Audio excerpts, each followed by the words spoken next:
हम शैतान के लिए प्रार्थना कर सकते हैं। अगर बात चलती है कि क्या हम शैतान के लिए प्रार्थना कर सकते हैं, तो इस दुनिया का कोई भी इंसान, चाहे वो समझदार हो या फिर मूर्ख हो, कभी भी ये कहेगा नहीं कि हमको शैतान के लिए प्रार्थना करनी चाहिए। क्या हम शैतान के लिए प्रार्थना कर सकते हैं कि वो सुधर जाए? अगर शैतान सुधर जाए और इसके लिए हमें प्रार्थना करनी है तो क्या हम कर सकते हैं? तो लिखा है कि कोई भी इंसान हो वो एक ही जवाब देगा, नो। कितने ही इंसानों से आप पूछ लीजिए और आप उनके पास ले जाइए, इन दोनों में से आप क्या जवाब दोगे? तो क्या जवाब निकलेगा? नो, यानी नहीं। हमें शैतान के लिए प्रार्थना नहीं करनी चाहिए। रीजन क्या है? सुधरेगा नहीं। जब ऐसा था, इस तरीके का था, होते होते आज लोगों ने उसकी इस तरीके की तस्वीरें बनाना शुरू कर दी हैं और माइंड में भी यही रहता है कि शैतान का मतलब कुछ इस तरह। अब जो ऐसे से ऐसे बन गया, मैं उसके लिए ये दुआ करूं कि ऐसे से वो वापस ऐसा बन जाए। क्या ऐसा हो सकता है? क्या ऐसे मनुष्य के लिए हमें प्रार्थना? तो जवाब क्या मिलेगा? नहीं। क्या हम शैतान के सेवकों के लिए, अब दूसरा सवाल इसी से जुड़ता हुआ, क्या हम शैतान के सेवकों के लिए प्रार्थना कर सकते हैं कि वो सुधर जाएं? जब बात यहाँ की आती है तो 99% लोगों का जवाब पता क्या होगा? हाँ। तब लोगों की सोच बदल जाती है कि और वो क्या कहते हैं, हम मनुष्य हैं और मनुष्य को मनुष्य के लिए प्रार्थना करनी चाहिए। किसी भी इंसान से आप पूछ लो, वो ये बोलेगा कि अरे कोई बात नहीं, बिगड़ गया है तो सुधर जाएगा, आखिर इंसान ही है, इंसान को इंसान के लिए प्रार्थना करनी चाहिए। यार ये वो इंसान है जिसके लिए परमेश्वर ने अपना खून बहाया। तो बात चलती है शैतान की, अरे ये वो फरिश्ता है जिसके लिए स्वर्ग बनाया, तो फिर इसके लिए प्रार्थना क्यों नहीं? स्वर्गदूत के लिए स्वर्ग बनाया और स्वर्ग से वो फेंक दिया गया, हमें उसके लिए प्रार्थना नहीं करनी चाहिए। लेकिन जो परमेश्वर के जो मनुष्य हैं, सेवक हैं, जो लोग हैं, अगर वो बिगड़ जाते हैं तो हमें उनके लिए प्रार्थना करनी चाहिए, क्योंकि वो कौन है? मनुष्य हैं। स्वर्ग वाले के लिए, जो स्वर्ग में जिसको रखा था, जिसे कहते हैं स्वर्गदूत, वो स्वर्ग को नहीं समझ पाया, तो पृथ्वी पर रहने वालों को अगर पृथ्वी नहीं समझ में आ रही है तो फिर क्यों हम उनके लिए प्रार्थना करें? लेकिन लोगों की क्या हो जाती है, तब सोच बदल जाती है कि हमको उनके लिए क्या करनी चाहिए? प्रार्थना करनी चाहिए ताकि वो सुधर जाएं। तो ऐसी कंडीशन में क्या लिखा है? धोखा ना खाओ, धोखा ना खाओ। मनुष्य को धोखा नहीं खाना चाहिए कि स्वर्गदूतों के लिए प्रार्थना मत करो, लेकिन मनुष्यों के लिए प्रार्थना करो। अब जैसे ही हम ये कहेंगे धोखा ना खाओ, तो लोग कहने लग जाएंगे, फिर आप कहोगे कि आप दोष लगा रही हो, आप न्याय कर रही हो। जैसे ही हम लोगों से कहेंगे कि आप इनके लिए प्रार्थना मत करो, जब शैतान के लिए नहीं कर रहे हो तो शैतान के सेवकों के लिए भी प्रार्थना मत करो।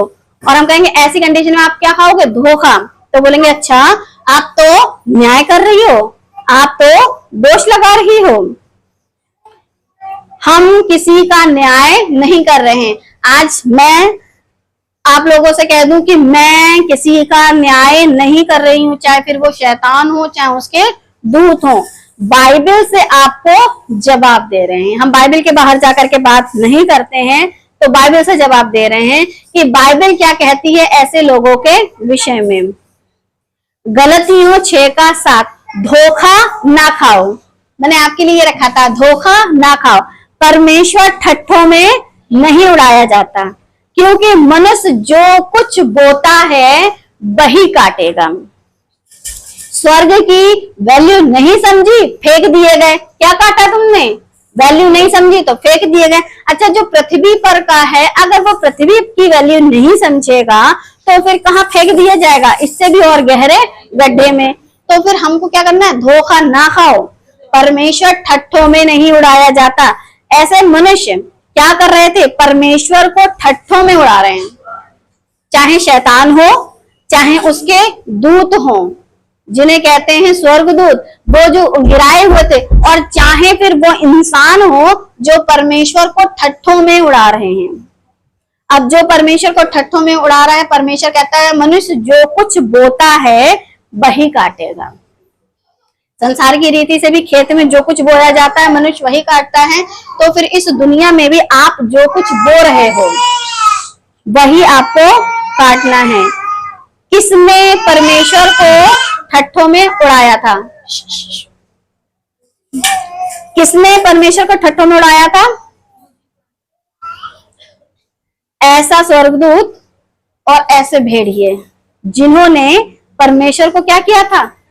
ठट्ठों में उड़ाया। अब जिसने परमेश्वर को ठट्ठों में उड़ाया, मैं उसी परमेश्वर से प्रार्थना करूं कि प्रभु इन्हें सुधरने का मौका मिले, प्रभु ये सुधर जाएं। अब जो परमेश्वर को ठट्ठों में उड़ा रहा है,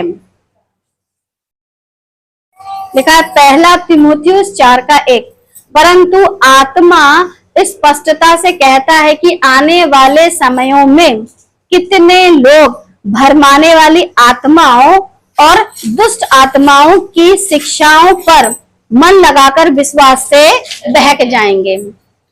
विश्वास से बहक जाएंगे, लेकिन किनकी वजह से? भरमाने वाली शिक्षाओं और दुष्ट आत्माओं की शिक्षाओं की वजह से। भरमाने वाली आत्माओं और दुष्ट आत्माओं की शिक्षाओं की वजह से लोग क्या हो जाएंगे? भटक जाएंगे। किन लोगों में काम करती हैं कौन सी आत्माएं? भरमाने वाली आत्मा और दुष्ट आत्मा की शिक्षा है। किन लोगों में होकर के क्या करती है? ये काम करती हैं। इंसान या शैतान के स्वर्गदूत किन लोगों में काम करती है? इंसान में या फिर शैतान के स्वर्गदूतों में। तो बात क्या करेंगे? इंसान की। अगर इंसान के अंदर भरमाने वाली आत्माएं और दुष्ट आत्माओं की शिक्षा काम करती है, और ऐसे इंसान के लिए अगर आप प्रार्थना करोगे तो क्या वो इंसान सुधर जाएगा? जब हम किसी स्वर्गदूत के लिए कहें जो बिगड़ा हुआ था, प्रार्थना कर ली, तो कहेंगे अरे जब वो बिगड़ गया, स्वर्ग की वैल्यू नहीं समझा, तो क्या उसके लिए प्रार्थना करनी चाहिए? क्या शैतान के लिए प्रार्थना करनी चाहिए? नहीं। तो फिर क्या ऐसे व्यक्ति के लिए, ऐसे मनुष्य के लिए जो कि किसका है? भरमाने वाली आत्मा और दुष्ट आत्माओं की शिक्षा को सिखा रहा है, ऐसे किसी सेवक के लिए, पास्टर के लिए प्रार्थना करनी चाहिए क्या? ऐसे किसी भी मनुष्य के लिए हमें प्रार्थना नहीं करनी है। कितने लोग विश्वास से बहक जाएंगे? अब लिखा है कि जो विश्वास से बहक गए उनको जिसने बहका दिया। अपने अगुवे की वजह से हम परमेश्वर से अलग हो गए, तो क्या वो इंसान अपने उस अगुवे के लिए प्रार्थना करे? देखो, आपकी वजह से विश्वास से बहक गए लोग, और जब विश्वास से बहक गए हैं तो ऐसे अगुवे के लिए परमेश्वर से प्रार्थना करें कि प्रभु कोई बात नहीं, इसने हमें विश्वास से बहका दिया, लेकिन आप इस पर दया करो। जबकि वो भेड़ को क्या कर रहा है? अपने दांतों से नोच नोच कर खा रहा है। और ऐसे पास्टर या ऐसे सेवक और ऐसे दास के लिए हम क्या करें? प्रार्थना करें कि प्रभु इसको बुद्धि दो, प्रभु इसको ज्ञान दो, प्रभु इसको समझ दो, प्रभु इसको सुधार दो। और वही मनुष्य क्या कर रहा है? बहुतों को विश्वास से बहका रहा है। अब जितने विश्वास से बहक रहे हैं, आप उनसे कह सकते हैं कि इनके लिए क्या करनी है? प्रार्थना। सिस्टर कोई बात नहीं, इन्होंने आपके बहकाया, आपके बहुत सारे पैसे खाए, आपको लूटा, ठीक है, फिर भी इनके लिए, इनको माफ करो, इनके लिए प्रार्थना करो। हमें परमेश्वर के सेवक के साथ ऐसा नहीं करना चाहिए। परमेश्वर का सेवक परमेश्वर के साथ ऐसा कर सकता है, लेकिन हम परमेश्वर का अभिषिक्त व्यक्ति है, देखो दाऊद ने भी शाऊल पर हाथ नहीं चलाया था, क्योंकि परमेश्वर का अभिषिक्त था। वो कहता है देख मैंने तेरे बागे के छोर को काट लिया, लेकिन तुझ पर हाथ नहीं चलाया, उस अभिषिक्त को नहीं छुआ। हम कैसे किसी अभिषिक्त के लिए ऐसी प्रार्थना कर सकते हैं? हम कैसे किसी अभिषिक्त के लिए ऐसी बातें निकाल सकते हैं? हम कैसे उसको कह सकते हैं? बहुत गलत बात है सिस्टर, बहुत गलत बात है ब्रदर। हमको ऐसा नहीं करना चाहिए। जैसे ही आप किसी भेड़िए के विषय में लोगों को आगाह करोगे, कहने के लिए वो क्या है? चर्च चलाने वाले पास्टर, लेकिन असलियत में क्या है? वो भेड़िए। तो वहां की जो जनता जो उस पास्टर के पीछे चल रही है आंख बंद करके, उसका एक ही जवाब होगा, आप कौन होती वो न्याय करने वाली? प्रभु पर छोड़ दो। तो फिर उसकी वजह से कितने लोग विश्वास से बहक रहे हैं। उस एक मनुष्य की वजह से लिखा कितने लोग विश्वास से बहक जाएंगे। उस एक इंसान की वजह से जब बहुत सारे लोग विश्वास से बहक रहे हैं, तो जो वो बहुत सारे जो लोग हैं, उनकी जिंदगी का, उनकी आत्मा का, उनके अनंत जीवन का खामियाजा कौन भुगतेगा? नहीं, आप भुगतो, क्योंकि आपने मना करा है। ऐसे सेवक के बारे में गलत मत बोलो, ऐसे सेवक के विषय में वीडियो मत बनाओ। जैसे अभी हमने रिसेंटली एक बनाई थी वीडियो, जो बोल रहा था पास्टर डैनियल राज करके कोई मुंबई में बैठा है और आप लोग मत जाइए, उस लड़के की मत सुनिए। ऐसे भेड़ियों के खिलाफ बात करनी है और ऐसे भेड़ियों के लिए प्रार्थना नहीं करनी है। जितने विश्वास से बहक रहे ना, उसके कारण आज भले ही वो कहें कोई बात नहीं, जाने दो, प्रभु न्याय करेगा, लेकिन ध्यान रखो, अगर किसी चोर के विषय में आप नहीं बताओगे तो उस चोर को क्या मिलेगा? मौका, फिर वो और ज्यादा चोरियां करता है। लेकिन जब आगाह कर दो कि ये चोर है, तो लोगों के घरों में आने से पहले सोचेगा, माइंड में आ जाता है कि ये चोर है, भले उसने चोरी छोड़ दियो, तो वो डरेगा। इंसान जो अपने घर में बुला रहा है वो कहेगा भाई साहब हाथ जोड़ते हैं, अभी कोई घर में है नहीं, आना मत, धीरे धीरे करके आना बंद है। लेकिन जब आपको किसी को बताओगे नहीं भेड़िया है, वो तो आता रहेगा, हालेलुया प्रेज द लॉर्ड करता रहेगा और आपको विश्वास से बहकाता रहेगा। लिखा है, क्या आप इन जैसों के लिए प्रार्थना करेंगे जो भेड़ को नोच नोच के खा रहे हैं? भेड़िए, उनके लिए आप प्रार्थना करेंगे? क्या ये भेड़ इनके लिए प्रार्थना करेगी? जिस भेड़ को ये नोच नोच के खा रहे हैं, इस भेड़ से कहो माफ कर दो, छोड़ो, जाने दो, मत करो, इन पर उंगली मत उठाओ, इनसे कुछ मत कहो। वो भेड़ बोलेगी मुझे नोच नोच के खाया, तुझे क्या पता कितना दर्द होता है। वो भेड़ ना चिल्लाए, वो भेड़ ना बोले, इनके खिलाफ मुंह ना खोले। कितने ही ऐसे लोग हैं, जब किसी पास्टर जो कि गलत होता है उसके खिलाफ वीडियो कुछ कुछ लोग बना देते हैं, तो फिर लोग बोलना शुरू कर देते हैं, अभिषिक्त सेवक के लिए आपने बोला, अभिषिक्त दास के लिए बोला, अभिषिक्त सेवक के लिए बोला, वो ऐसा हरकत कर रहा है और आप चाहते हो कि प्रार्थना करें। तुम्हारे जो क्या कहते हैं शरीर है वो वहां हो और इन भेड़ियों के दांत वहां लगे, फिर तुम्हारी क्या कंडीशन होगी? आपको जो नोच नोच के खा रहा है, आप उसके लिए प्रार्थना नहीं करोगे, तो फिर कैसे हम किसी ऐसे सेवक के लिए प्रार्थना करें जिसको भेड़ को नोच नोच के खाने की आदत है? तो क्या हम किसी ऐसे अभिषिक्त, जिसे लोग कहते हैं, हम तो नहीं कहते क्योंकि परमेश्वर की ओर से वो अभिषिक्त नहीं है, प्रार्थना कर सकते हैं क्या? लिखा है, जिसकी गलती की आपको सजा मिल रही है, तो क्या आप उस इंसान के लिए प्रार्थना करेंगे? एक दिन आपको ऐसे ही अंधेरे कुंड में डाल दिया जाएगा, ठीक है? एक दिन ऐसा मानो कि आपके पास्टर ने आपको गलत प्रचार किया, जिसके चलते आप नर्क चले गए, ऐसे अंधेरे कुंड में चले गए, ऐसी वीरान जगह में चले गए जहां ना कोई बोलने वाला, ना पूछने वाला, ना सुनने वाला, ना कहने वाला। और फिर भी जब आप ऐसी जगह पहुंचोगे तब आपको क्या लगेगा? तो क्या आप उस इंसान के लिए प्रार्थना करेंगे? मन में इंसान एक बार एक इमेजिन डाल के देखे कि मैंने कोई गुनाह नहीं किया, मैंने कोई पाप नहीं किया, मैंने कोई गलती नहीं की, लेकिन फिर भी मेरे को जेल खाने में डाल दिया गया है। नॉर्मल कंडीशन में बिना कोई गलती, गुनाह, पाप, अपराध किए हुए अगर किसी को जेल में डाल दिया जाता है तो वो इंसान, क्या ऐसे इंसान के लिए प्रार्थना कर सकता है कि इसने मुझे जेल खाने में डाल दिया लेकिन मैं दुआ कर रहा हूँ? कोई बिना गुनाह, गलती, पाप, अपराध, देखो जिसने करनी थी उसका नाम है मसीहा, वो एक बार कर चुका है, लेकिन बार बार आप उसको ठट्ठों में उड़ाओगे तो वो बार बार आपको मौका नहीं देगा। मन फिरा कितनी बार था? एक ही बार। ये नहीं कि बार बार गलती कर, बार बार मन फिरा, बार बार गुनाह कर, बार बार मन फिरा, एक ही बार था मन फिराओ। लेकिन दूसरी बार क्या था? कहीं इससे भी भारी विपत्ति ना आ पड़े, मतलब ये विपत्ति कम पड़ जाएगी अगर परमेश्वर दोबारा से लोगों का न्याय करना शुरू कर देंगे। इसलिए मन फिराने का अवसर जब एक बार है, अगर आप एक बार इस नर्क में चले गए, इस गुनाह में या इस जेल में, इस जगह में चले गए, तब क्या करोगे? तो क्या ऐसे इंसान के लिए आपको प्रार्थना करनी चाहिए? नहीं। ये वो भेड़ जिसका चरवाहा उसके ऊपर से उसका बोझ हल्का नहीं कर रहा है।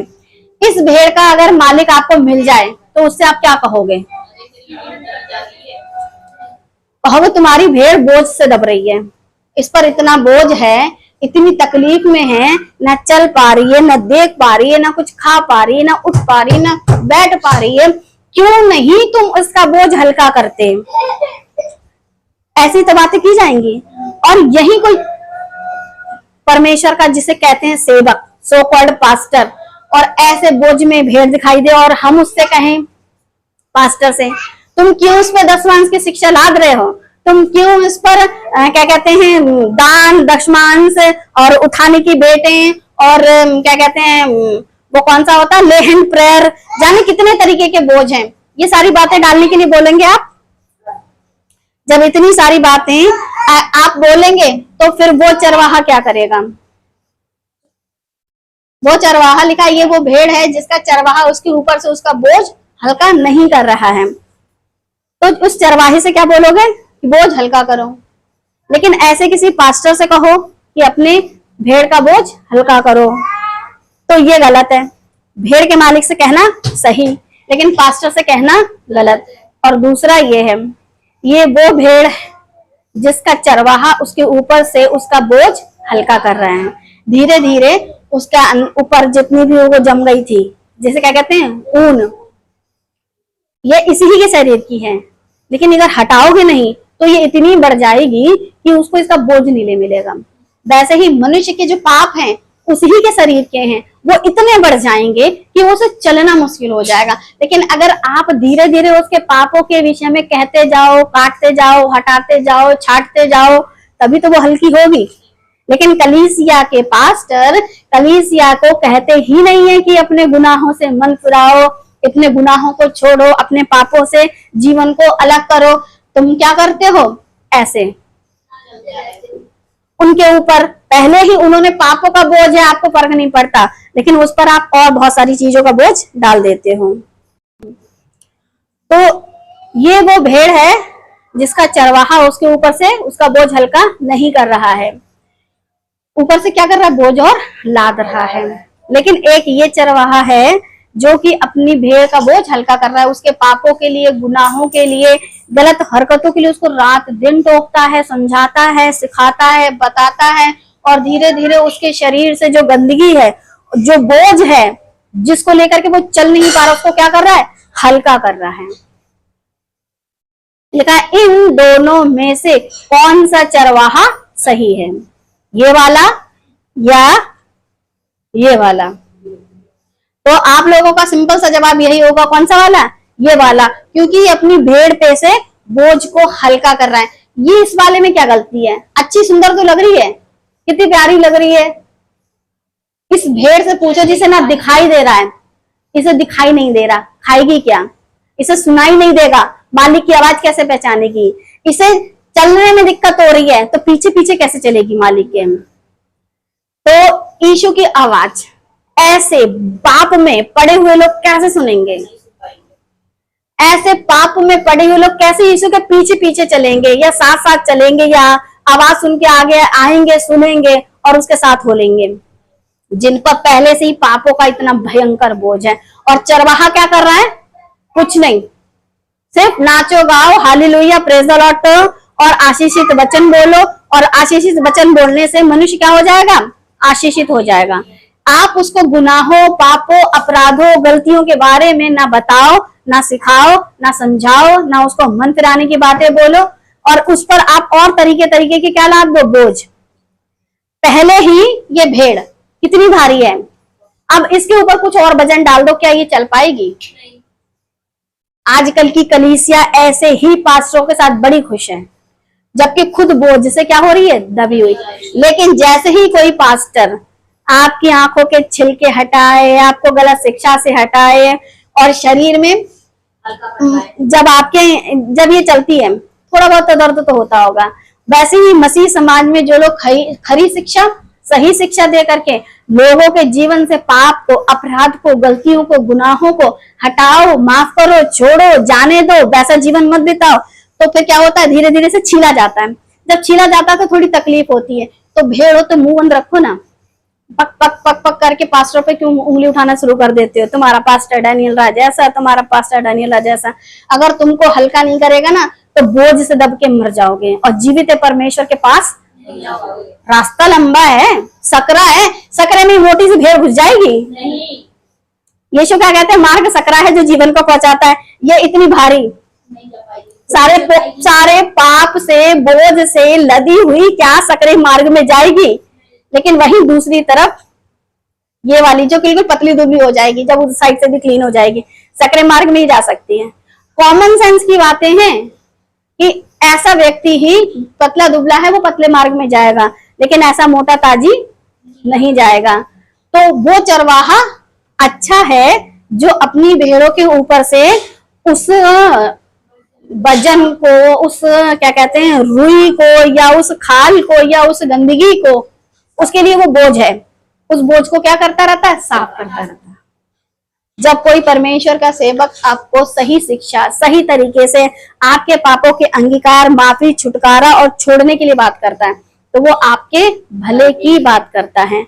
जब आप इस प्रकार के सवाल किसी से भी पूछ लो तो उसका यही जवाब होगा, ये वाला चरवाहा सही है। किसी से भी पूछो, किसी ऐसे इंसान से भी पूछ लो ना जो बाइबल को नहीं पढ़ता है, जिसको बाइबल की शिक्षा के विषय में नहीं भी पता है ना, तब भी वो दो भेड़ दिखाने के बाद उससे पूछोगे तो वो उसका जवाब क्या होगा? ये वाला चरवाहा सही है।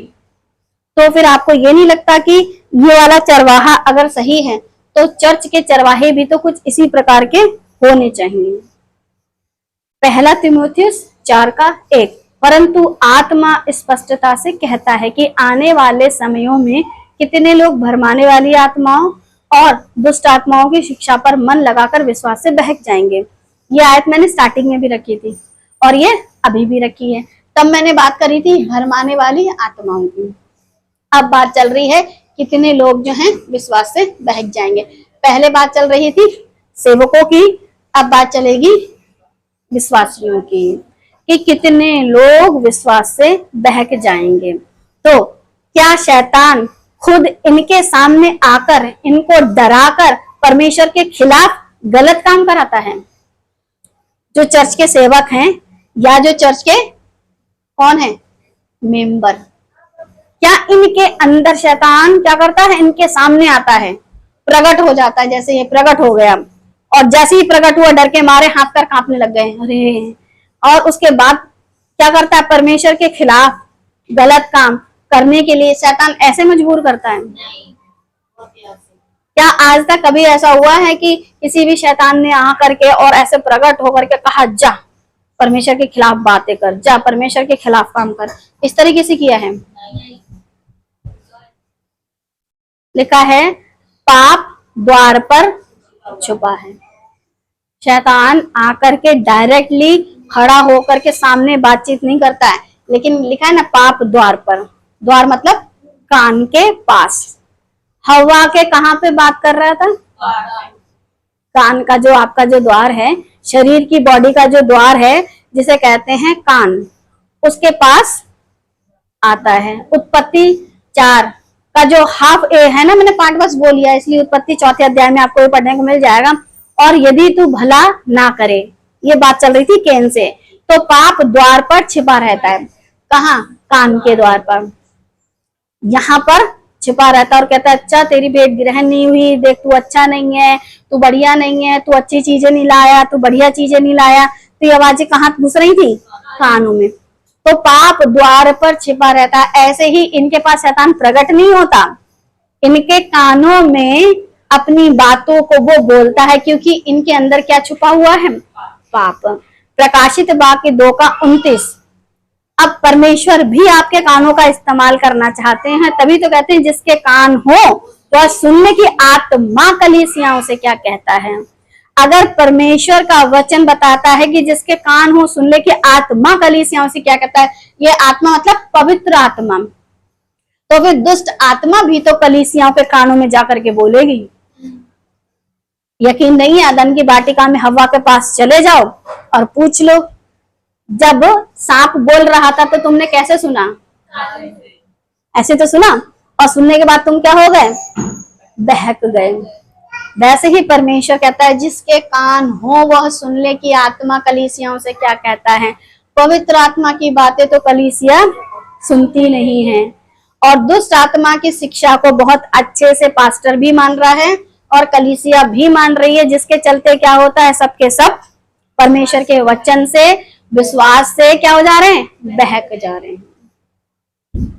अगर सेवक परमेश्वर की आवाज को सुनना बंद कर दे, अगर सेवक परमेश्वर की आवाज को सुनना बंद कर दे, तो क्या ऐसे सेवक के लिए लिखा है, तो क्या ऐसे सेवक के लिए हम प्रार्थना कर सकते हैं? एक समय ऐसा था जब आप व्यवस्था विवरण 29 अध्याय को पूरा पढ़ोगे, मैंने कुछ कुछ चीजों को लिया है। अगर सेवक परमेश्वर की आवाज को सुनना बंद कर दे, तो क्या वो व्यक्ति के लिए मेरी प्रार्थनाएं काम करेंगी?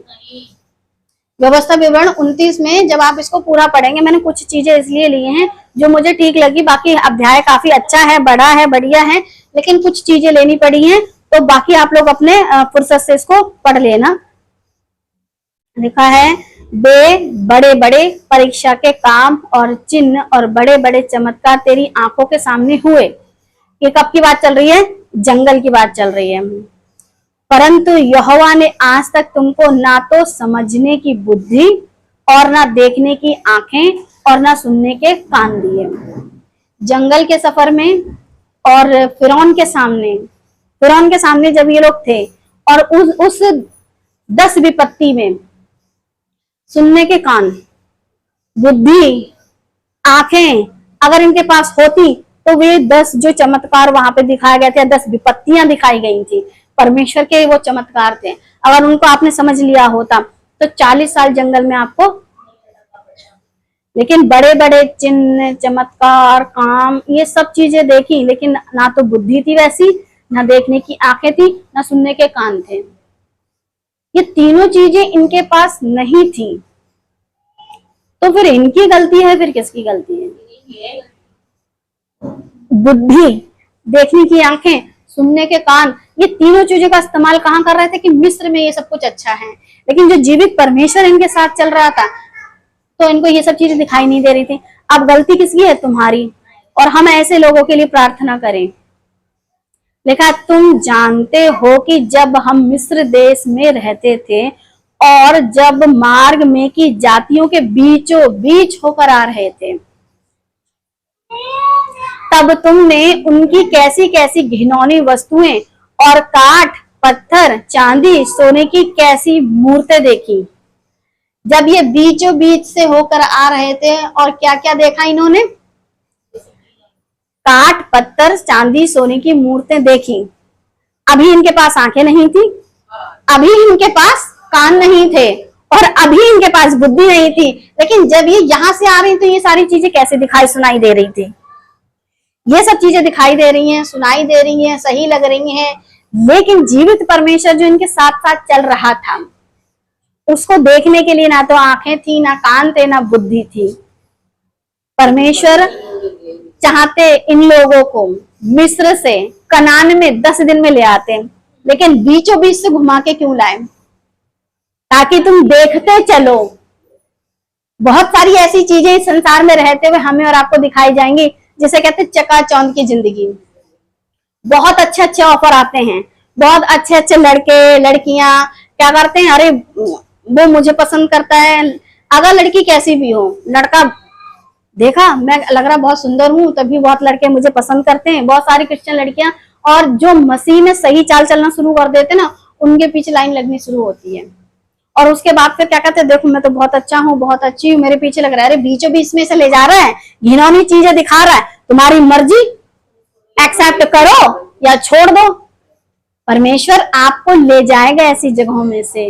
वैसे ही कितने ऐसे पास्टर हैं, सेवक हैं, दास हैं, जिनको बहुत कुछ मिला, बीचों बीच में ले गया, अब वहां ले जाकर के देखा अब ये विश्वास में बना रहेगा या फिर नहीं। बहुत पैसा दिया, बहुत फेमस किया, बहुत कुछ दिया, बीचों बीच में से ले गया, घिनौनी वस्तुएं देखी, पत्थर की, कांट की, चांदी की, सोने की, और ये लोग देख करके बहटक गए। वैसे ही आजकल के बहुत सारे ऐसे पास्टर हैं, बहुत फेमस हैं, और जब वो बीचों बीच इस संसार में गए और जब उन्होंने बहुत कुछ देखा, बहुत सारी भीड़ आ रही है, पास्टर जी की तारीफ कर रही है, पास्टर जी अच्छे लग रहे हो, पास्टर जी की प्रार्थनाओं में ताकत है, पास्टर जी कह दें तो ऐसा हो जाता है, पास्टर जी कह दे तो वैसा हो जाता है, बीचों बीच से ले जा रहा है परमेश्वर। तुम्हें तारीफ के पुल मिल रहे हैं, और उसके बाद फिर तुम भूल गए काहे का वो परमेश्वर। बीचों बीच में तो हम खुद चल के आ रहे हैं, हम में दम है, हम में जोर है, हम में ताकत है, हम पावरफुल हैं। फिर क्या करना शुरू कर देते हैं, आइए बैठिए, हम अपनी आत्मा में से देते हैं। देखो पतरस ने अपनी आत्मा में से दिया। एक बार पतरस वही था जो पानी में डूब रहा था, ये वही पतरस है, यीशु का 3 बार इनकार कर रहा था। उसमें दम थी कि अपने में से कुछ दे देता किसी को, जब तक कि परमेश्वर ने नहीं दिया। और जब तुम्हारी बारी आई, तुम जब बीचों बीच में से गए तो तुम भी क्या हो गए। ऐसे ही पहली सदी के बहुत सारे जो सेवक थे, पास्टर थे, उनको परमेश्वर का जो आत्मा था, उन दिनों में 9 वरदान बहुत काम कर रहा था। इतना काम कर रहा था कि अरे एक एक बंदा 10-10 तरीके की क्या कहते हैं वो बोल रहा था, बाणियां, क्या कहते हैं भाषाएं, और एक एक बंदा ऐसे हाथ रख रहा, बंदा गिर रहा है, चंगाइयां हो रही हैं, चमत्कार हो रहे हैं, जाने क्या क्या चल रहा था। फिर संसार के बीचों बीच में जब लेकर के गए तो फिर बहुत सारी ऐसी चीजें देखी, और जब देखी तो आज जो क्रिसमस जैसे मनाते हैं ना, वो वहां के लोगों का कोई ईश्वर था जिसके आराधना होती थी, उस पर क्रिसमस मना दिया। फिर जिसे आप कहते हो ना ईस्टर, वहां की कोई एक देवी थी, उसके नाम पर रख करके गुड फ्राइडे और ईस्टर मना दिया। बीचों बीच में से जा करके घिनौनी वस्तुएं देख करके तुम सब भूल गए। परमेश्वर की आत्मा ने तुमको जितने वरदान दिए, उन दिनों के जो जैसे कहते हैं यीशु के चेलों के द्वारा चुने गए लोग, वो सेवकों ने क्या किया, उस पवित्र आत्मा के 9 वरदानों को क्या कर दिया, खिलवाड़ कर दिया। जिसमें एक जिसे कहते हैं अन्य भाषा, उसको तो रवा शवा कर करके उसका तो बेहाली कर रखा है। जो नहीं है बात, उस बात को बार बार लाते हैं और अन्य अन्य भाषाओं को एक अजीब गड़बड़ी वाली भाषा में बदल डाला है। इनको ले गया था जंगल में प्रभु, बीचों बीच बिगड़ गए। जितने यीशु के टाइम के चेले थे और उनसे जो परमेश्वर की कलीसिया में आ रहे थे, वो संसार के बीचों बीच में गए, और जब उनके हाथों से चमत्कार होते थे तो जाने उनमें से कितने बिगड़ गए, बहक गए। तभी तो परमेश्वर के वचन में पौलुस कहता है कि सावधान रहो ऐसे लोगों से। हम में से निकले, मतलब उनके पास भी उतनी पावर ताकत थी कि हाथ रखते थे लोगों पर, परमेश्वर का आत्मा काम करता था। तो परमेश्वर देता है, लेकिन जब तुमको बीचों बीच में से जब ले जाए ना, तो उछलने की जरूरत नहीं है कि ये मेरी वजह से हुआ है। ऐसे ही जाने कितने इस दुनिया के सेवक, पास्टर बहुत बहुत पैसा कमाने के बाद उनकी बुद्धियां क्या हो गई हैं, खराब। और जब उनकी बुद्धियां खराब हो गई, अब ऐसों के लिए वो प्रार्थना करें जो परमेश्वर की राह पर सच्चाई से चल रहे हैं, जिनकी बुद्धियां कहीं भी ले जाओ खराब ही नहीं होती। इस संसार में जब जंगल के रास्ते में ये चल रहे थे तो इनमें से बहुतों की बुद्धियां खराब हुई थी, लेकिन उसकी यहोशू की, उनकी बुद्धि तो खराब नहीं हुई, कालेब की बुद्धि खराब नहीं हुई। 1% मूसा की भी खराब हो गई कि उसने पत्थर से बात करनी थी और उसने वहां पर मार दिया। लेकिन 2 तो ऐसे थे जिनकी बुद्धि खराब नहीं हुई। तो क्या आप ऐसा नहीं बन सकते कि जिनकी बुद्धियां खराब नहीं हुई वो परमेश्वर के राह में पहुंचे, उसके उस जगह में पहुंचे, प्रतिज्ञा की जगह पहुंचे। और हम में से हर एक को परमेश्वर मौके देते हैं, बीचों बीच में ले जाते हैं, प्रतिष्ठा, मान सम्मान, इज्जत सब कुछ देते हैं।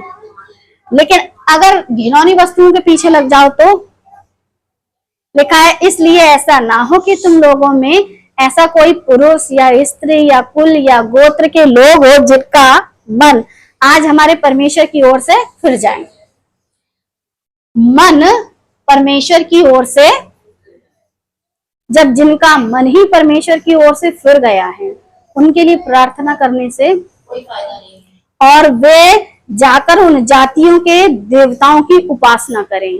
अब तुम इस संसार के ईश्वर की क्या कर रहे हो? उपासना कर रहे हो। फिर ऐसा ना हो कि तुम्हारे मध्य ऐसी कोई जड़ हो जिससे विष या कड़वा फल निकले। और आज जो अन्य भाषा के नाम पर है ना, वो विष और कड़वा फल बन के रह गई है। जबकि पहली सदी के लोगों को क्या कहते हैं, दूसरी भाषाओं के लोगों के पास जाना था, उनसे बातचीत करनी थी। तो ऐसे समय में आपको वो भाषाओं की जरूरत थी। मगर आज मॉडर्न जमाना, एंड्रॉइड का जमाना, अब भी आप अटके हुए हो। अभी भी अगर आप वहीं अटके हुए तो ध्यान रखो, भाषाएं हो तो जाती रहेंगी। वरदान, दान जो भी है हर एक टाइम पर चेंज होता रहता है। जैसे इस दुनिया, इस संसार के लोगों में परिवर्तन आते हैं ना, जीवित परमेश्वर आप पूरी दुनिया में लोगों को परिवर्तन दे सकते हैं, मगर खुद वही पुराने बैलगाड़ी पे बैठे हुए। क्या ऐसा है क्या? जो परमेश्वर मनुष्य को बुद्धि देके परिवर्तन चीजें दिखाना, बताना, समझाना। परमेश्वर की सृष्टि की शुरुआत रिसाइकलिंग से होती है। कभी किसी पत्ते को देखा है? हरा हो करके सूख करके नीचे गिरता है, नीचे गिरने के बाद फिर एक हरा पत्ता निकल आता है। आप रिसाइकलिंग को जानते हैं, है ना? तो परमेश्वर ने तो स्टार्टिंग ही रिसाइकलिंग से की है। हम इंसान परमेश्वर को आज भी वो बैलगाड़ी वाला समझते, पुराना, दुराना। और हम एंड्रॉइड के जमाने के, जब उन दिनों में परमेश्वर ने भाषाओं की जरूरत थी तो दी, लेकिन आज भाषाओं की नहीं, आज ज्ञान की जरूरत है। और जब ज्ञान की जरूरत है तो हम क्या दे रहे हैं? चमत्कार। सबसे पहले तो चमत्कार। अरे जब चमत्कार की जरूरत थी तो इजरायलियों को कम चमत्कार दिए। जब भाषाओं की जरूरत थी तो चेलों को कम क्या कहते हैं, भाषाएं दी। अब किस चीज की ज्यादा जरूरत है? ज्ञान की। क्योंकि इस संसार में आप YouTube चलाते हैं, कभी रील ऐसा करके देखो, ऐसे करके देखना शुरू करना, हर एक बंदा आपको नया ज्ञान देके जाएगा। कुत्ता काट ले तो क्या खाना है, पेट दर्द हो तो क्या खाना है, सुबह कितने बजे नहाना है, दोपहर में क्या खाना है, रात को क्या पहनना है, मतलब A to Z 99% लोग आपको ज्ञान देते मिलेंगे। तो जब बात अब क्या चल रहा है? ज्ञान की, तो तुम क्या कर रहे हो? चमत्कार और ऐसी बेतुकी बातें कर रहे हो जो कि क्या कर रही है? कड़वा फल। और ऐसा मनुष्य इस श्राप के वचन सुनकर अपने को आशीर्वाद के योग्य माने और यह सोचे कि चाहे मैं अपने मन के हट पर चलूं और तृप्त होकर प्यास को मिटा डालूं तो भी मेरा कुशल होगा। तुमने मूर्तियां देख ली, बना ली, लेकिन चल कैसे रहे? अपने मन के हट के अनुसार। और परमेश्वर के वचन जितना पढ़ लिया उसी से क्या हो गए? तृप्त हो गए।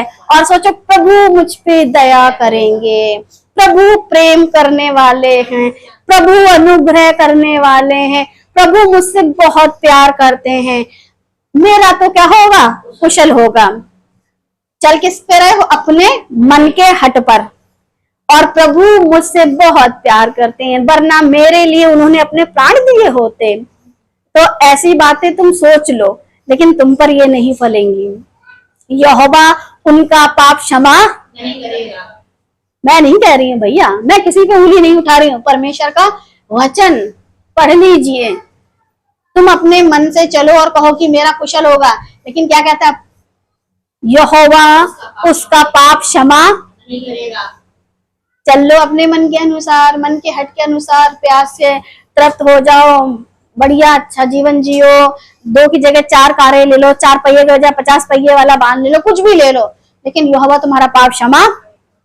क्योंकि जब तुमको बीचों बीच में रखा और उसके बाद उनको देख करके तुम्हारी बुद्धि भ्रष्ट हो गई, फिर चाहे तुम कितने ही चमत्कार के काम कर लो, कितने ही भाषाओं में प्रचार कर लो, लेकिन यहोवा तुम्हारा पाप क्षमा नहीं करे, क्योंकि तुम्हारी वजह से बहुत सारे लोग परमेश्वर के राज्य में जाने से क्या हो रहे हैं, वंचित हो रहे हैं। वरन यहोवा के कोप और जलन का धुआं उनको छा लेगा। और जितने श्राप इस पुस्तक में लिखे हैं वे सब उस पर आ पड़ेंगे, और यहोवा उसका नाम धरती पर से, स्वर्ग पर से एक का नाम मिटाया। कहां गिर गया? बीचा बीच में वो हो गए ना, आसमान से गिरा और खजूर में अटका वाला।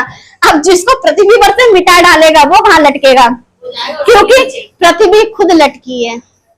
अब पृथ्वी पर से मिट जाओगे तो कहां जाओगे। और पुस्तक में जो लिखे हैं क्या है, श्राप। प्रकाशित वाक्य में भी पढ़ लो, लिखा हुआ है जो परमेश्वर के वचन में मिलावट करेगा। और आज भी ये लोग परमेश्वर के वचन में जब मिलावट कर रहे हैं, तो जो धरती पर मिलावट कर रहे हैं उनका धरती पर से नाम, और जिसने स्वर्ग में गड़बड़ी काटी थी, जब मैंने आप लोगों को बोला कि स्वर्गदूत यानी कि शैतान के लिए हम प्रार्थना कर सकते हैं, तो जवाब था लेकिन जैसे ही उस इंसान के लिए जिसे कहते हैं सेवक लेकिन गलत सेवक, क्या हम उसके सुधरने के लिए प्रार्थना कर सकते हैं?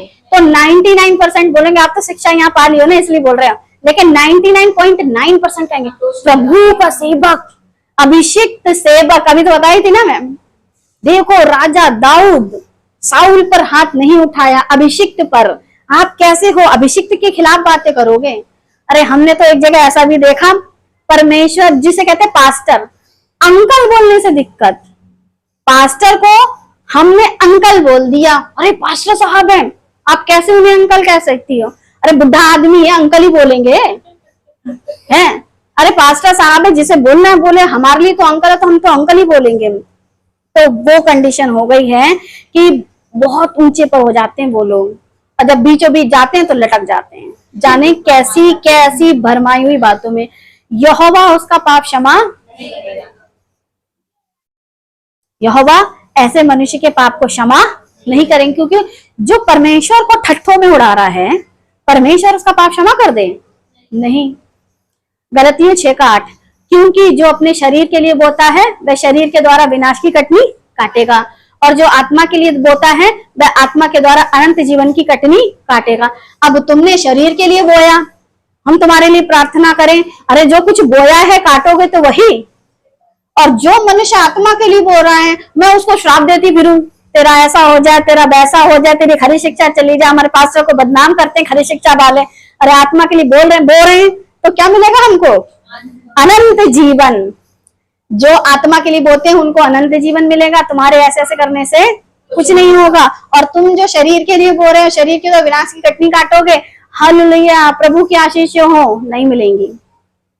क्योंकि जो मनुष्य जैसा बोता है वैसा ही काटता है। अगर कोई पास्टर शारीरिक शिक्षा देता है तो विनाश की कटनी खुद भी काटेगा और उसके चर्च के लोग भी काटेंगे। शारीरिक व्यक्ति शरीर की बातों पर मन लगाता है, और आध्यात्मिक व्यक्ति आत्मा की बातों पर मन लगाता है। लेकिन जो आत्मा के लिए बोता है वह आत्मा के द्वारा अनंत जीवन की कटनी काटेगा। तो जो लोग सही और खरी शिक्षा के अनुसार आपकी आत्मा को मजबूत करते, आपको अनंत जीवन में भागी करने के लिए आपको क्या कर रहे हैं? तैयार कर रहे हैं। आपकी मर्जी। शारीरिक व्यक्ति के पास जाओ जो विनाश देगा, आपकी मर्जी। आत्मिक व्यक्ति के साथ चलो, आपको अनंत जीवन देगा। नीति वचन 22:8, जो कुटिलता का बीज बोता है, जो कुटिलता का बीज बोता है वह अनर्थ ही काटेगा। बीज कौन सा बोया आपने? कुटिलता। तो काटोगे क्या? अनर्थ, अनर्थ। और उसके रोज का सोटा टूटेगा। ऐसा करके जो मारते, ठीक है, भयंकर तरीके की परमेश्वर का गुस्सा। और जब वो पड़ेगा तो गिनेगा नहीं। जैसे कि इस संसार में जब यीशु मसीह पर कोड़े मारे गए थे ना, काउंटिंग से बाहर थे, तभी तो उनकी कंडीशन बहुत खराब थी। ऐसे ही जब परमेश्वर की गुस्सा, तुम्हारी कुटिलता वाला, अनर्थ काम करने वाली हरकतों पर जब परमेश्वर का गुस्सा, रोष, तो फिर क्या वो गिनेगा? काउंटिंग मिलेगा? तभी तो जलजलाहट का प्याला परमेश्वर जिस इंसान के लिए गुस्सा लेके बैठा है, हम उससे कहें प्रभु इसे क्षमा कर दे। एक बार परमेश्वर ने खुद के बेटे को भेज करके संसार में आपको मौका दे दिया, अब दोबारा हरकतें करोगे, अब मौका नहीं है। मनुष्य को परमेश्वर मन फिराव का मौका देते हैं। पहला तीमुथियुस 4:2,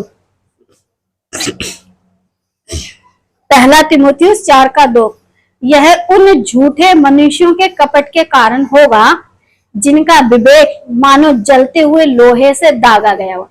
झूठे मनुष्यों, अब झूठे मनुष्य उनका विवेक मानो जलते हुए लोहे से दागा गया, कुछ इस तरीके से इनका विवेक। और मनुष्य अपने ही विवेक से क्या करता है, समझता है बातों को, अच्छा है बुरा है, भला है नहीं है, इनका भला है या मेरा भला है, ये सारी चीजें इंसान किससे समझता है, विवेक से। और अगर उसके विवेक को ही इस तरीके से क्या कर दिया जाए कि अब तुम मेरी तरीके से बात करोगे, तो फिर वो व्यक्ति कैसा बन जाता है, झूठा। अब झूठा मनुष्य जिसका विवेक मानो जलते हुए लोहे से दागा गया है, क्या मुझे ऐसे मनुष्य के लिए प्रार्थना करनी चाहिए? ऐसे मनुष्य के लिए प्रार्थना करने से कोई फायदा नहीं है, क्योंकि उसका विवेक जो है वो जलते हुए लोहे से, उसने अपने ऊपर एक छाप ले ली है, मोहर लगा ली है। जब दुष्ट की मोहर लगाई है तो दुष्टता के ही काम करेगा, फिर मेरी बहुत प्रार्थनाओं से उस पर फर्क नहीं पड़ेगा। ऐसे इंसान के लिए प्रार्थना करना मूर्खता है। फिर किन सेवकों के लिए प्रार्थना कर सकते हैं? फिर तो ऐसी बात है, फिर हम कौन से सेवकों के लिए प्रार्थना करें? इनका तो विवेक दागा गया है, फिर किन सेवकों के लिए प्रार्थना कर सकते हैं? यूहन्ना 17:9, इनके लिए प्रार्थना करनी है, ये भी पता चलेगा। यूहन्ना 17:9 में उनके लिए विनती करता हूँ, संसार के लिए विनती नहीं करता, उन्हीं के लिए जिन्हें तूने मुझे दिया है, क्योंकि वे तेरे हैं। यीशु मसीह संसार के लिए विनती नहीं करते हैं, तो फिर मुझे भी यीशु की तरह संसार के लिए विनती नहीं करनी है। किनके लिए विनती करनी है? जिन्हें तूने मुझे दिया है, क्योंकि वे तेरे, यानी कि परमेश्वर चुन करके उन लोगों को यीशु को देते हैं और यीशु मसीह इनके लिए विनती करते हैं।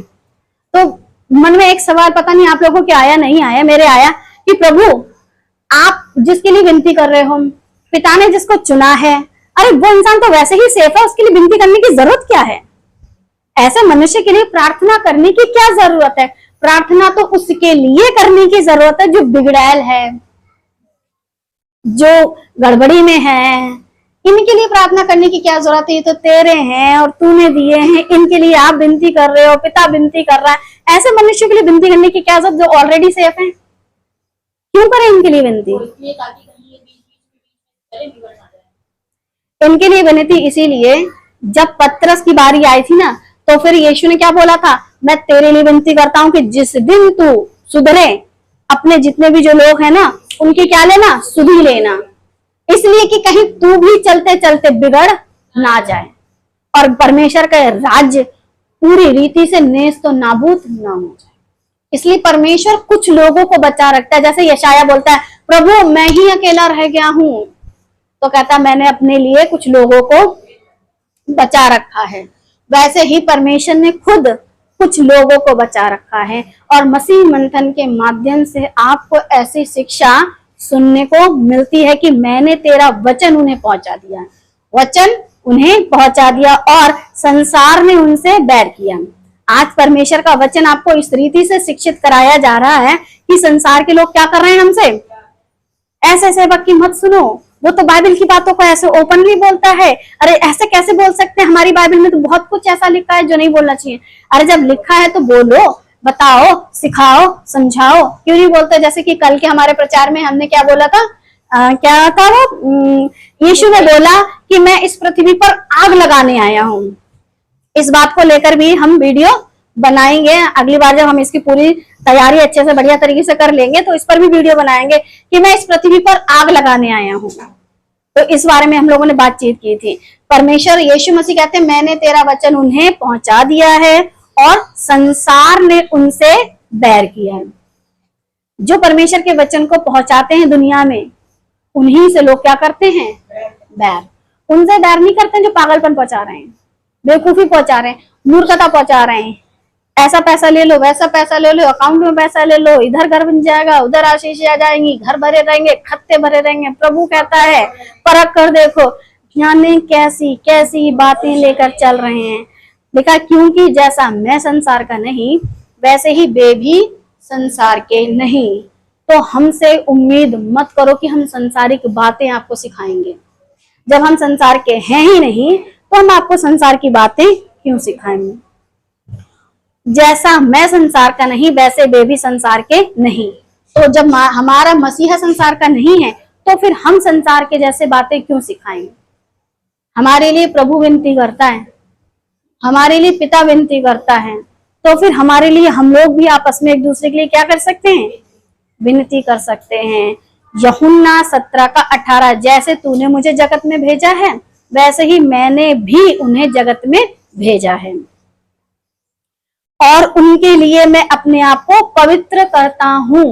यीशु हमारे लिए खुद को पवित्र रखते हैं, और आजकल के सेवक कलीसिया के लिए खुद को पवित्र रख रहे हैं।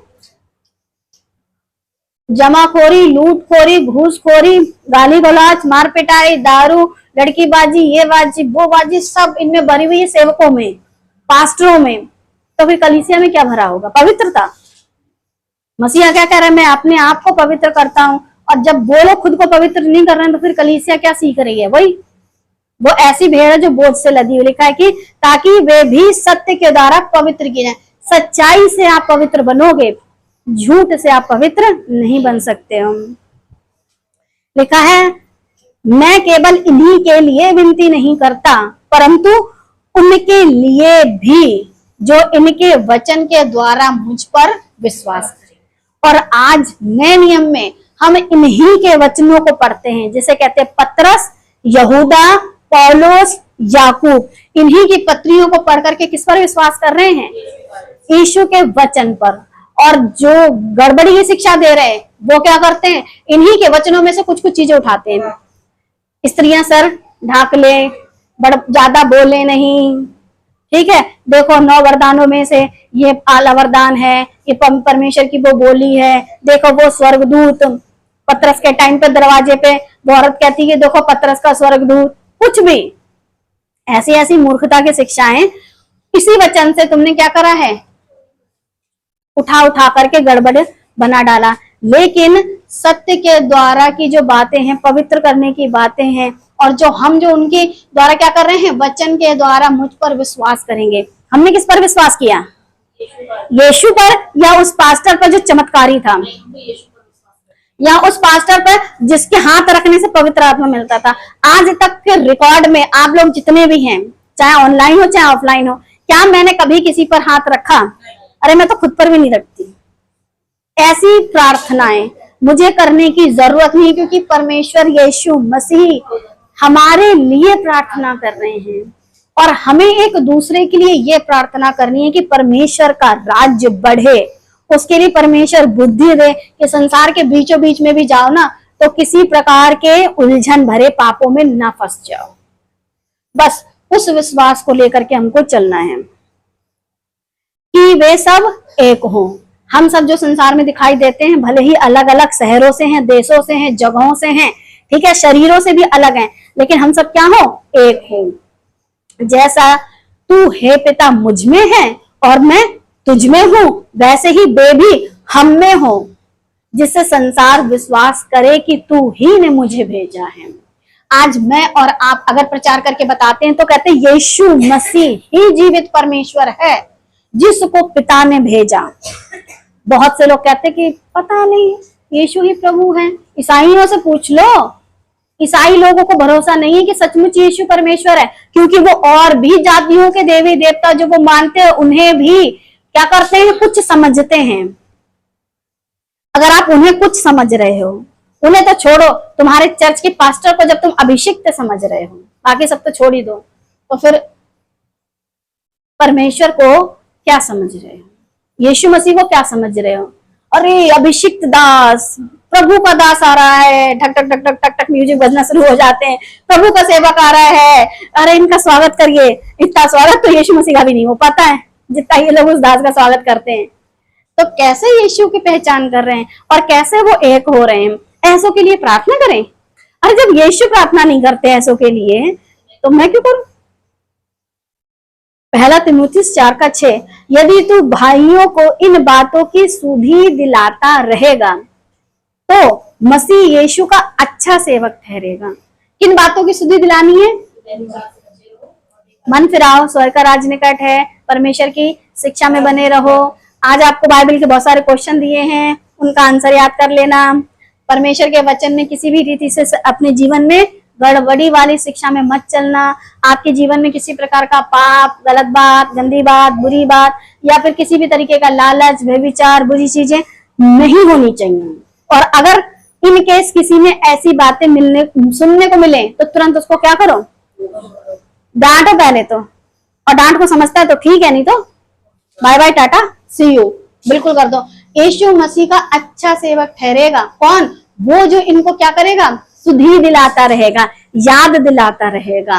लिखा है और विश्वास और उस अच्छे उपदेश की बातों से, विश्वास और अच्छे उपदेश की बातों से, ना कि बड़बड़ बड़बड़ सड़बड़ सड़बड़ सड़, पता नहीं क्या क्या चल रहा है। अबे ऐसी बात तुम खुद नहीं समझ रहे, पब्लिक आई है आधा घंटा वो भी बोल रही, क्या समझेगी? उसमें कौन सी बात अच्छी है? यहाँ बात चल रही उपदेश की अच्छी बातों से, जो तू मानता आया है, परमेश्वर के वचन से शिक्षित करना है। क्या होगा? तेरा पालन पोषण होता रहेगा। तो जो मनुष्य ऐसी चीजें सिखा रहा है, परमेश्वर उसका पालन पोषण करेगा। हमें क्या किसी भली वस्तु की घटी है? रोटी की घटी दिख रही है, पानी की घटी दिख रही है, रहन सहन की घटी दिख रही है। हर एक चीज की पूर्ति कौन कर रहा है? परमेश्वर। तो हमें किसी चीज की घटी नहीं है, लेकिन ये लोग क्या कहते हैं? आज इस चीज का दान दे दो, आज उस चीज का दान दे दो, आज ये बन रहा है, आज वो बन रहा है, आज ऐसा चाहिए, आज वैसा चाहिए। लगातार हर संडे, कोई भी संडे ऐसा मिस नहीं करते हैं कि जिसमें पैसे ना मांगे। लिखा है पहला तीमुथियुस 4:7, पर अशुद्ध और बुढ़ियों की सी कहानियों से अलग रहे और भक्ति की साधना कर। हमें बुढ़ियों की सी कहानियां लोगों को नहीं सुनानी है, नहीं बतानी है। लेकिन संसार का जो चर्च है उसमें कैसी कहानियां चल रही हैं? ऐसी कुछ पास्टर पता क्या कहते हैं? आईने के सामने खड़े होइए और कहिए मैं प्रभु में आशीषित हूँ, प्रभु ने मुझे आशीष दी है, मैं प्रभु में अच्छा हूँ, मैं प्रभु में चंगा हूँ, मैं प्रभु में ऐसा हूँ, मैं प्रभु में। बुढ़ियों की सी कहानियां सुना रहे हैं आपको। लेकिन परमेश्वर का सेवक क्या कर रहे हैं? अशुद्ध और बुढ़ियों की सी कहानियों से, और पूरी दुनिया में आप देखो ईसाइयों में यही चल रहा है। पास्टर लोग ऐसे ही सिखा रहे बुढ़ियों की सी कहानियां। लेकिन हमें क्या करना है? भक्ति की साधना, परमेश्वर की भक्ति। क्योंकि परमेश्वर ऐसे ही आराधकों को ढूंढता है जो उसकी आराधना आत्मा और सच्चाई से करें। आत्मिक हैं तो परमेश्वर की सच्चाई की बातों को मानेंगे। लिखा है पहला तीमुथियुस 4:8, क्योंकि देह की साधना से कम लाभ होता है। जो मनुष्य आपको शरीर की बातें बताएगा ना, उससे लाभ यानी प्रॉफिट, लेकिन भक्ति सब बातों के लिए लाभदायक है। भक्ति सब बातों के लिए लाभदायक है, क्योंकि इस समय के और आने वाले जीवन की भी प्रतिज्ञा के लिए है। अब अगर आने वाले जीवन जो कि प्रभु आपको इस रीति से देंगे, उसके लिए अगर आपको लाभ उठाना है तो इस संसार में भले ही आप नुकसान उठा लो। लाजर और धनवान दोनों की स्टोरी में एक आपको बड़ा इंपॉर्टेंट चीज बताऊं कि पूरी जिंदगी जितनी इस पृथ्वी पर उन्होंने काटी, धनवान ने ऐश की काटी और लाजर ने पूरी जिंदगी डेवड़ी पर भीख मांग के काटी। फिर भी आंख किसकी कहां खुली?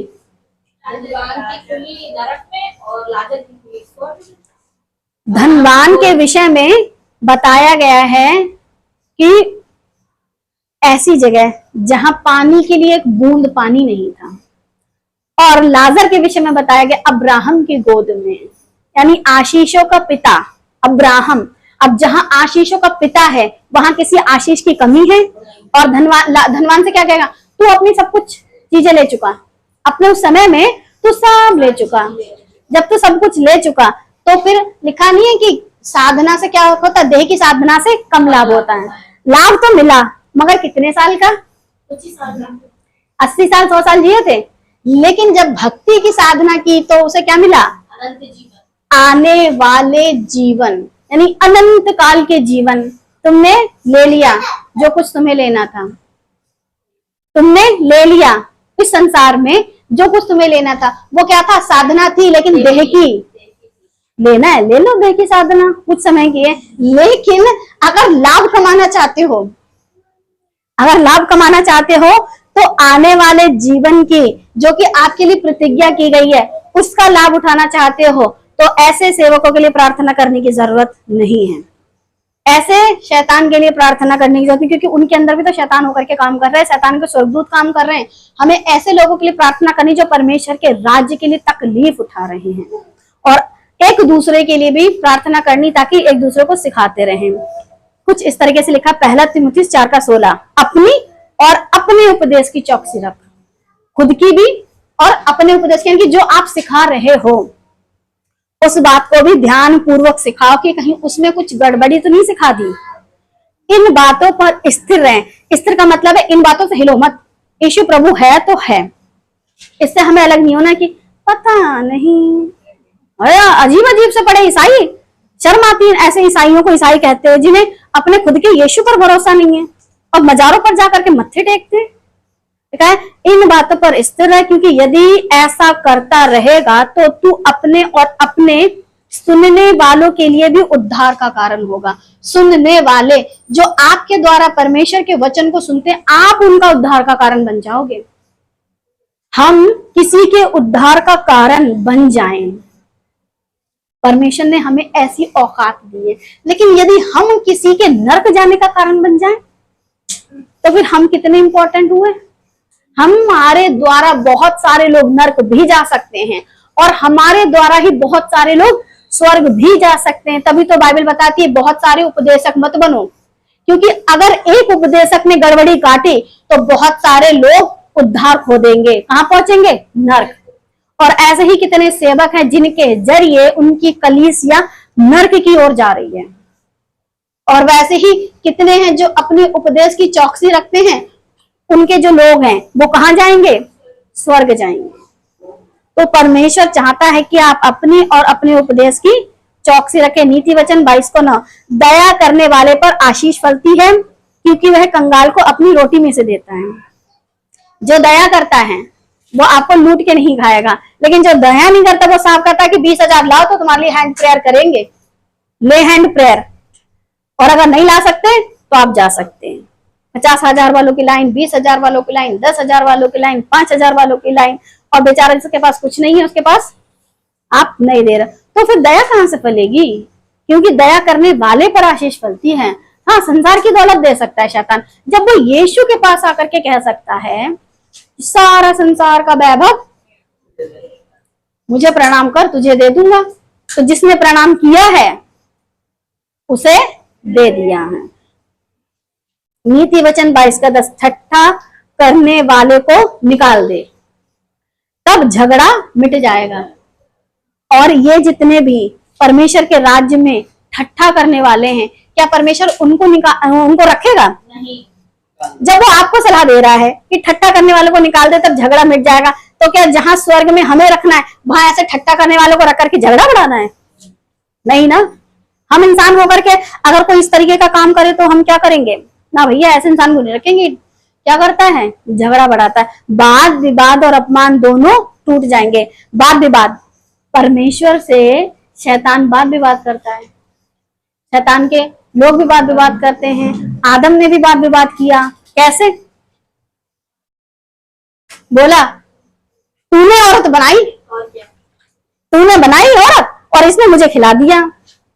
क्या कर रहे थे? वाद विवाद। अगर औरत नहीं बनी होती तो मैं खाता नहीं, मतलब गलती औरत की है जिसकी वजह से मैंने खा लिया। तो किससे क्या कर रहे हैं? वाद विवाद। अच्छा, वो पेड़ वहीं था, वो फल वहीं था, लेकिन तुमने तब नहीं खाया। लेकिन जिस औरत को तुम्हारे बाद बनाया उसकी बात क्यों मान ली? हम जैसा इंसान तो ये पूछेगा, भाई हम तो ऐसे ही हैं, हम तो ऐसे चलते हैं कि ये बताओ पेड़ भी वहीं था, फल भी वहीं था, ये औरत तुम्हारे बाद आई, तो अकल तुमसे ज्यादा इसको है कि तुमको है? अगर तुमको ज्यादा अक्ल थी तो तुमने इसकी बात मानी क्यों? अब जब हम ऐसे बोल सकते हैं तो हमारा परमेश्वर कैसे कैसे सवाल करेगा? तो इसीलिए ठट्ठा करने वालों को जब प्रभु कह निकाल दो, तो फिर हम ठट्ठा करने वालों के लिए प्रार्थना करें। नीति वचन 22:12, यहोवा ज्ञानी पर दृष्टि करके उसकी रक्षा करता है। ज्ञानी पर दृष्टि करके उसकी रक्षा करता है। तो जितने परमेश्वर के वचन को सही तरीके से सिखा रहे हैं, उनकी रक्षा कौन कर रहा है? स्वयं परमेश्वर। और जितने गड़बड़ी की शिक्षा दे रहे हैं, परमेश्वर उनसे बहुत नाराज है, और इतना नाराज है कि परमेश्वर के राज्य में तो जाएंगे ही नहीं। इस दुनिया से वो कहते हैं काटो, ऐश की जियो, जैसे धनवान को पूरी जिंदगी ऐश। प्रभु थोड़ा तो कष्ट दे देते, अगर कष्ट दे दे तो क्या पता याद कर लेता। इसलिए इतनी ऐश दी, इतनी ऐश दी कि एंड तक वो ऐश में कटी रही, और जब मरे तो धूमधाम से मिट्टी हुए। देखो क्या व्यक्ति है, रात में सोया और सोता ही रह गया, क्या अच्छा इंसान था, कितनी अच्छी मिट्टी हुई इसकी, बड़ी धूमधाम से। फिर तीसरा दिन की प्रार्थना और 40 दिन की प्रार्थना सब हुई, लेकिन जब खुद की आंखें खुली तो यहाँ तुम्हारे लिए 40 में की खाना बन रहा है, वहां तुम्हें कुछ नहीं मिल रहा है। और यहाँ बेचारा कड़ता रहा, मरता रहा, लाजर कीड़े सूढ़ी पड़ रहे हैं, लास्ट डे तक पानी दे दे, कोई गला सूख रहा है, मैं प्यास से मर रहा हूँ करते करते बंदा मर गया होगा, ठीक है। लेकिन जब आंखें खुली तो अब्राहम की गोद में आई, शाबाश। अब्राहम क्या कर, हमने तो बेटा तूने बड़ी तकलीफ उठाई के ये खा, अंगूर खा, बिरयानी खा, ये खा, वो खा। वहां उसके लिए जमीन पर बहुत कुछ पक रहा था और खा नहीं पा रहा था। यहाँ लाजर के लिए परमेश्वर का सेवक, जिसे कहते हैं अब्राहम, बहुत कुछ दे रहा है। कभी ऐसी लाइफ के बारे में आप इमेजिनेशन करो, क्योंकि जब मैं इमेजिनेशन, आप अपनी क्या करते हैं, इमेजिनेशन को बढ़ाओ कि लाजर को क्या क्या मिला होगा, या फिर आपको अच्छा लगता है तो धनवान को क्या क्या मिला होगा, लेकिन देख लो कि उसका अंत कैसा था। जब यहोवा क्या करता है, ज्ञानी पर दृष्टि करके उसकी रक्षा करता है। प्रभु रक्षा की जरूरत तो मूर्खों को है ना? मूर्खों को रक्षा की जरूरत है कि ज्ञानियों को? अरे ज्ञानी तो अपनी रक्षा खुद कर लेगा। ये क्या बात हुई प्रभु? हाँ, ज्ञानी की रक्षा की बात कर रहे हैं, मूर्खों को रक्षा की जरूरत है, ज्ञानियों को है क्या? ज्ञानियों को रक्षा की जरूरत नहीं है आज के संसार की शिक्षा के अनुसार, लेकिन परमेश्वर जानता है ज्ञानी की रक्षा करो, क्योंकि उसके द्वारा बहुत सारे लोगों की क्या होगी, सुरक्षा होगी। अगर मूर्ख की रक्षा करने से फायदा क्या? मुंह खोलेगा निकलेगा तो वही, जैसे कि एक डाला में भैंसिया पूछ उठाएगी तो कुछ इस तरीके की बातें। परंतु विश्वासघाती की बातें संसार में तुमको ऐश देगा। बोलता है सारा संसार मेरे अधिकार में, दे दे। स्वर्ग किसके पास है? स्वर्ग और पृथ्वी दोनों परमेश्वर के पास है, लेकिन परमेश्वर चाहता है मनुष्य अपनी मर्जी, अपनी बुद्धि, अपनी अक्ल और अपने बलबूते पर इन चीजों को हासिल करने के लिए अपनी बुद्धि का इस्तेमाल करे, ना कि किसी ऐसे अचंभे, आश्चर्य कर्म या फिर चमत्कार के पीछे पड़े।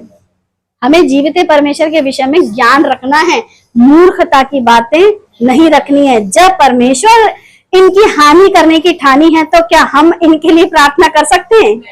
किनके लिए? इनके लिए। परंतु विश्वासघाती की बातें उलट देता है। जब परमेश्वर इनकी बातों को उलट रहा है, और हम क्या ऐसे लोगों के लिए प्रार्थना करें? अब जिसके विरोध में परमेश्वर, उसी परमेश्वर से मैं गुहार लगा रही हूँ, प्रभु प्रभु प्रभु। प्रभु बोलेगा मैं तो भली नाराज बैठा हूं और क्या कर रहा हूं? क्रोध का प्याला, गुस्सा परमेश्वर इनके खिलाफ है। क्या हम परमेश्वर की आज्ञा को तोड़ दें? नहीं। हमें परमेश्वर की आज्ञा को नहीं तोड़ना। लिखा है निर्गमन 20:7, तू अपने परमेश्वर का नाम व्यर्थ ना लेना। ऐसे लोगों के लिए प्रार्थना करके हम अपने परमेश्वर का नाम क्या करते हैं? हम परमेश्वर की आज्ञा को नहीं तोड़ेंगे, क्योंकि हमें ऐसे लोगों के लिए प्रार्थना नहीं करनी है। वचन बताता है। हम कोई अपने अंदर से, मन से, गुस्से से भर के नहीं बोल रहे हैं कि और आप तो नाराज होकर बैठी हो इसलिए हमारे खिलाफ बातें कर रही हो। नाराज तो परमेश्वर होकर बैठा है आपसे, हम तो नहीं ना बैठे हैं। जब परमेश्वर खुद ही कहता है कि तू अपने परमेश्वर का नाम व्यर्थ ना लेना, तो ऐसे लोगों के लिए प्रार्थना करनी व्यर्थ है, क्योंकि जो यहोवा का नाम व्यर्थ ले वह उसको निर्दोष ना ठहराए। अब तुम्हारे चक्कर में मैं भी दोषी हो जाऊं आलतू फालतू लोगों के लिए दुआ करके। मेरे को बहुत अजीब लगता है जब कुछ ऐसे बेतुके लोगों के लिए लोग आहे भर भर के रो रो करके दुआएं करते हैं, प्रभु दया कर प्रभु क्या गलत। सत्यानाश हो। पहला पत्रस 1:20, मसीही को जगत की सृष्टि से पहले चुना गया था, पर अब इस अंतिम युग में तुम्हारे लिए प्रकट हुआ। अब मसीह का चुनाव कब हुआ था? जगत की उत्पत्ति से। प्रभु मुझे पहले भेज, मुझे पहले भेज। प्रभु कब आए? बिल्कुल लास्ट में लिखा है ना, अंतिम युग में तुम्हारे लिए प्रकट हुआ। प्रभु आपने तो जगत की उत्पत्ति से पहले मुझे चुना, लेकिन इतना लेट क्यों भेज रहे हो? अरे भाई, परमेश्वर की मर्जी, परमेश्वर की मर्जी के आगे यीशु ने अपनी चलाई, परमेश्वर की मर्जी के आगे शैतान ने अपनी चलाई। हाँ, तो जिसने चलाई वो अधबर में लटका हुआ, जिसने नहीं चलाई वो कहाँ है? परमेश्वर के कहता मैं दाहिनी ओर बैठूंगा। तो अब मसीहा के तरीके से अगर चलोगे तो कहाँ बैठोगे? लेकिन शैतान के अनुसार चलोगे तो अधबर में जैसा वो लटका हुआ है वैसे लटक जाओगे। तो परमेश्वर की आज्ञा के खिलाफ मसीहा नहीं गए तो हम जाएं क्या? हमें जाने की जरूरत नहीं। प्रभु आपने मुझे जगत की उत्पत्ति से पहले ही चुन लिया था, अभी भेजो अभी भेजो अभी भेजो। ऐसा क्या? इसे मूर्खता की बातें कहेंगे। जब यीशु कहते हैं मैं पिता में हूँ, पिता मुझ में, मैं पिता से अलग होकर के कुछ भी नहीं कहता, और यहाँ के इंसान क्या कहने में लगे पड़े? वो देखो बाद में पर यीशु आ रहे हैं और यीशु क्या कहते हैं? पिता जानते हैं, मैं नहीं जानता। जब चेलों ने बोला क्या आप अभी अपने लोगों को राज्य फेर दोगे, तो यीशु क्या कहते हैं? अपना काम करो। पिता जानते हैं, वो खुद इस बात को नहीं कह रहे हैं। और जब पिता जानते हैं, पिता क्रोध कर रहे हैं, पिता ऐसे लोगों पर नाराज बैठे हैं, तो मैं क्या पिता की आज्ञा के खिलाफ जाकर के ऐसे लोगों के लिए प्रार्थना करूं? इंसान द्वारा परमेश्वर की आज्ञा का उल्लंघन करने की एक छोटी सी लिस्ट, ज्यादा बड़ी लिस्ट नहीं है, एक छोटी सी लिस्ट आपको दिखाऊंगी बारी बारी से। पहला, खाओगे तो मर जाओगे। ये अदन की वाटिका में किसने कहा था? परमेश्वर ने कहा था। लेकिन शैतान ने क्या कहा था? खाओगे तो। ये किसने कहा था? अच्छा, दोनों में से किसकी बात मान ली? और फिर क्या हो गया? हमेशा के लिए मौत आ गई। फिर इंसान के लिए कितनी पत्नी बनाई थी परमेश्वर ने? लेकिन आज आप उत्पत्ति 4:23 पढ़ो तो लेमेक ने अपनी पत्नियों से कहा, तो कितनी पत्नी हो गई? इंसान ने कई पत्नियां बना ली।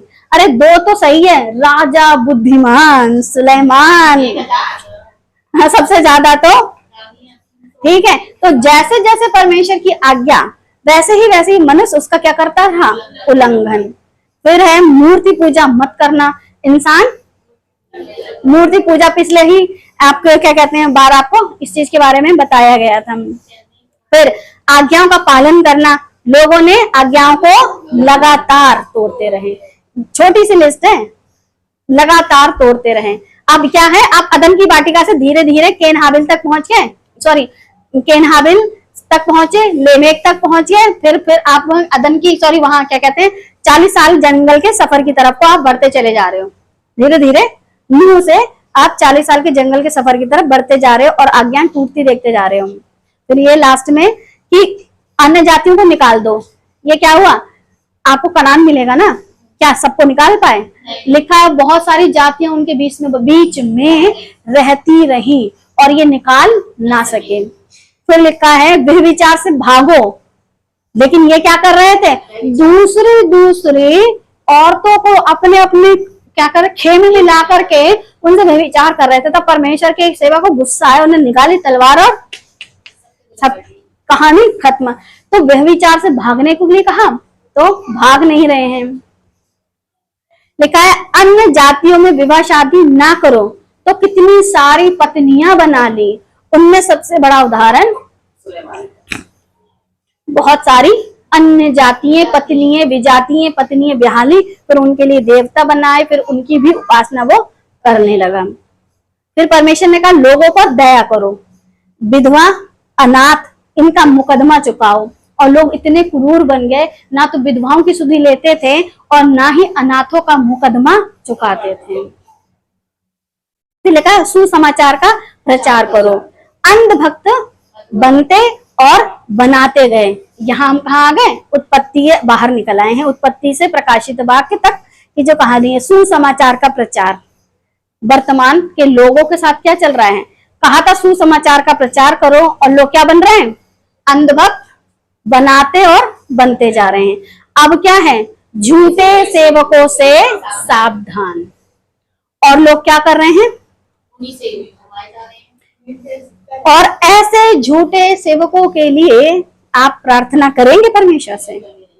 इसीलिए ना तो शैतान के लिए प्रार्थना करनी है, ना शैतान के सेवकों के लिए प्रार्थना करनी है। तो फिर प्रार्थना किसके लिए करनी, वो भी बताया। ऐसे सेवकों के लिए जिनके लिए पिता प्रार्थना कर रहा है, पुत्र प्रार्थना कर रहा है, पवित्र आत्मा उनको अगुवाई कर रहा है। और आप और हम सब मिलकर भी ऐसे ही लोगों के लिए क्या करें, प्रार्थना करें, ताकि वो लोगों में जाएं, सुसमाचार सुनाएं और झूठे सेवकों से सावधान रहने की शिक्षा देते रहें। सो परमेश्वर हम सभी को ये बुद्धि दे कि हम जीवते परमेश्वर के वचनों में बने रहें और उसकी शिक्षा को हासिल करते रहें।